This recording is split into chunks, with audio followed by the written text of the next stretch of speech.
আর এবার যে গুরুত্বপূর্ণ খবর আপনাদের জানাবো, চাকরি বাতিল মামলায় ফের কমিশনকে তিরস্কার সুপ্রিম কোর্টের। কমিশনের নিয়োগ প্রক্রিয়া নিয়ে ফের একবার অসন্তোষ প্রকাশ। আপনারা কি এখনো অযোগ্য প্রার্থীদের ঢোকাতে চাইছেন? এটা সত্যি লজ্জাজনক ও শকিং।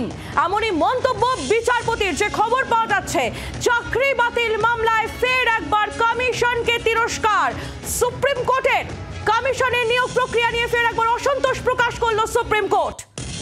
অর্ণবাংশ নিয়োগী আমাদের প্রতিনিধি আরো বিস্তারিত আমাদের জানাবেন। অর্ণবাংশ, কি বললো সুপ্রিম কোর্ট? সুপ্রিম কোর্ট স্পষ্ট করে তারা বলছেন যে বারবার ধরে সুপ্রিম কোর্ট নির্দেশনা স্পষ্ট করে দিয়েছে যে অযোগ্যদের এই পরীক্ষায় বসতে দেওয়া হবে না। তারপরেও কি কমিশন চাইছে অযোগ্যদের এই পরীক্ষায় ঢোকাতে?